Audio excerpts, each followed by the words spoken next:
Hello friends, मैं अभय वाजपेयी हाजिर हूँ कक्षा 11 से संबंधित अपना अगला लेक्चर लेकर। हम लोगों ने पिछले टॉपिक में बात किया था कि विमीय विश्लेषण के द्वारा हम लोगों ने समीकरणों की सत्यता का परीक्षण किया था और मैंने बोला था कि पहला वाला कल बताएंगे। तो आज हम लोग विमीय विश्लेषण का दूसरा अनुप्रयोग पढ़ेंगे और इसका दूसरा अनुप्रयोग है क्या, एक पद्धति के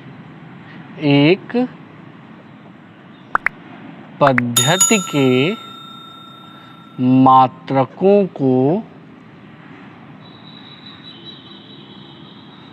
दूसरी पद्धति में बदलना। दूसरी पद्धति में बदलना। तो इसका क्या मतलब है, कैसे क्या इसमें होगा। तो देखिए, जैसे हम मान लेते हैं कि हमारी दो पद्धतियां हैं, एक एसआई पद्धति है और दूसरी सीजीएस पद्धति है। तो माना एसआई व सीजीएस पद्धति में राशियों के मात्रक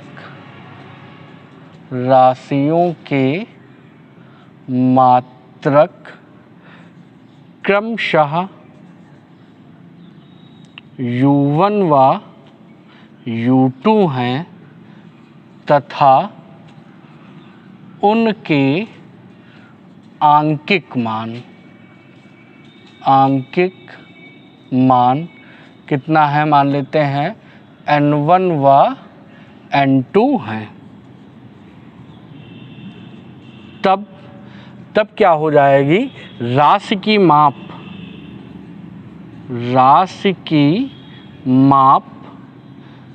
माप यदि इसके लिए हम क्या कर दें, Q ले लें, तो Q बराबर क्या हो जाएगा, N1 इंटू U1 बराबर N2 इंटू क्या हो जाएगा, U2। देखिए, वास्तव में जो राशियां हमने ली हैं, राशि तो वही रहेंगी, सिर्फ मामला बदल क्या रहा है, उनकी पद्धतियां बदल रही हैं। एक बार उसे एसआई पद्धति में ले रहे हैं, दोबारा उसे सीजीएस पद्धति में ले रहे हैं। तो पद्धतियां बदलेंगी मगर उसके मान पर कोई प्रभाव नहीं पड़ेगा। तो इसलिए राशि की जो माप होगी वो जो आपकी एसआई पद्धति में होगी वही आपकी किस में हो जाएगी, सीजीएस पद्धति में भी हो जाएगी। आपको इस बात का ख्याल रखना है। तो यहाँ से क्या हो जाएगा, अतः इसको हम लिख सकते हैं N2 इंटू U2 बराबर क्या हो जाएगा, N1 इंटू U1। तो U2 बराबर क्या हो जाएगा, ज़रा ध्यान दीजिए, U2 क्या, N2 बराबर, आंकिक मान हमें ज्ञात करना है दूसरी पद्धति में। तो N2 बराबर हो जाएगा N1 और ये हो जाएगा U1 अपॉन में क्या हो जाएगा, U2। ठीक, अब जरा ध्यान दीजिए, U1 और U2 हमने माने क्या थे, मात्रक माने थे। तो मात्रक हैं तो इनके विमेय सूत्र भी होंगे। तो मान लेते हैं कि यदि, इसे क्वेश्चन नंबर आप कह दीजिए फर्स्ट, यदि जो आपका U1 है इसका विमेय सूत्र क्या हो जाए, ज़रा ध्यान दीजिएगा, इसका विमेय सूत्र हम लोग कितना ले लें, N1 बराबर आपका म्यू1 बराबर M1 और क्या होता है, देखिए आप M होता है L1 ले लीजिए और इसे क्या ले लीजिए, T1 ले लीजिए। और इनकी जो पावर्स हैं, इनकी पावर यदि क्या ले लिया जाए, इसकी भी A, इसकी भी और इसकी क्या ले ली जाए, C। ठीक, अब ध्यान दीजिएगा, आप U1 का मान अगर ये ले लेते हैं और U2 बराबर क्या हो जाएगा, तो U2 बराबर आपका हो जाएगा M2 की पावर A, L2 की पावर B और T2 की पावर क्या हो जाएगा, C। तो इसे 2 नंबर बोल दीजिए, इसे 3। अब हम करेंगे क्या, थोड़ा सा ध्यान दीजिए। तो यहाँ पे आप देखिए, ये जो U1 और U2 के मान समीकरण 2 और 3 में हमने लिख रखे हैं, इनको हम क्या करेंगे, समीकरण 1 में पुट कर देंगे। तो समीकरण 2 व 3 से 1 में मान रखने पर, तो मान रखने पर देखिए N2 इज इक्वल क्या आ जाएगा, ऊपर ये N1 आपका है और U1 का मान हो जाएगा M1 power A L1 power B और T1 आपका क्या हो जाएगा C, और होल अपॉन में आपका क्या हो जाएगा ज़रा ध्यान दीजिए M2, और ये क्या हो जाएगा M2 A में जाएगा, L2 B में जाएगा और T2 C। तो इनकी चूँकि घातें क्या हैं, समान हैं, इसलिए इन्हें हम क्या लिख सकते हैं, ध्यान दीजिए M1 बटे M2 और इसकी होल पावर A, दूसरा L1 बटे L2 इसकी होल पावर B, और तीसरा क्या हो जाएगा T1 बटे T2 और इसकी होल पावर क्या हो जाएगी C। तो ये जो हमारे पास सूत्र आया, इस सूत्र की सहायता से यदि हम चाहें तो एसआई पद्धति के मात्रक को सीजीएस पद्धति में बदल सकते हैं। इसमें ध्यान ये देना है कि M1 L1 T1 यदि इसमें आपका कोई अन्य राशि भी मौजूद होगी तो उस राशि को भी हम इसके बगल में, जैसे आपका थीटा हो गया या विद्युत धारा का हो गया या मोल का हो गया, तो उसको भी इसी के आगे हम उसकी पावर D फिर उसकी पावर E करके ऐड करते चले जाएंगे। जर्नली हमारा इन्हीं तीनों से कार्य चल जाता है और जहाँ पे आवश्यकता होगी वहाँ मैं बताऊँगा। तो ये तो हमारा सूत्र हो गया। अब शायद आपको कुछ 20-25% बात समझ में आई हो। अब बाकी 70-75% जो भी बात बच रही है उसे हम जब आपको एक उदाहरण देंगे माध्यम से समझाने का प्रयास करते हैं। उदाहरण देते ही आपको सारी बातें अपने आप स्पष्ट हो जाएंगी। तो आइए चलते हैं अपने उदाहरण की ओर।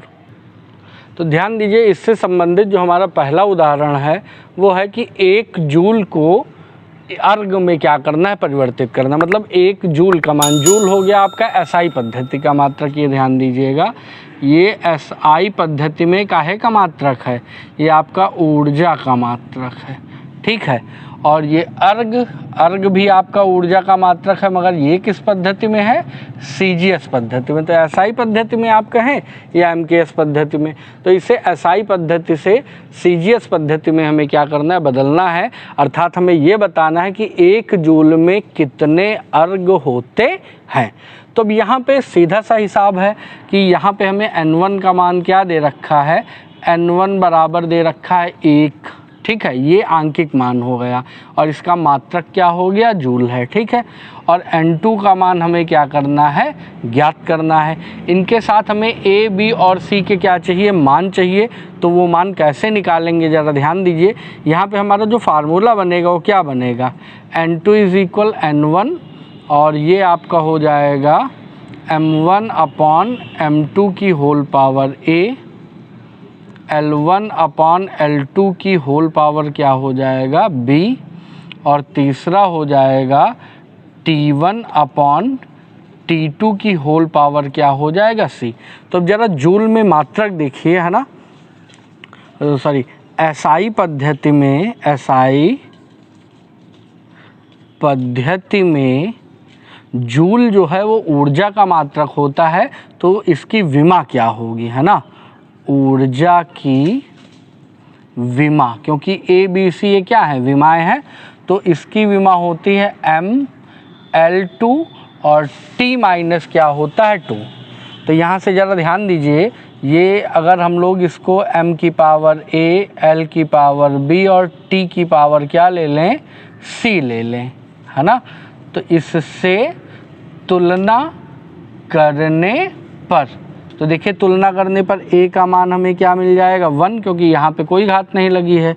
B का मान कितना मिल जाएगा, यहाँ पे B है, यहाँ पे L के ऊपर 2 है तो B बराबर 2, और C का मान यहाँ पे C है, यहाँ पे -2 तो C का मान हो जाएगा 2।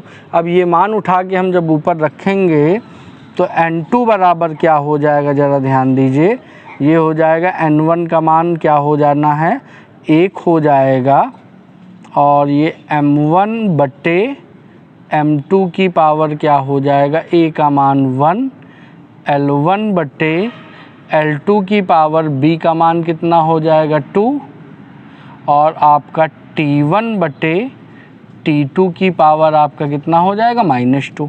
अब देखिए M1 L1 T1 ये किसके मात्रक हैं, एसआई पद्धति।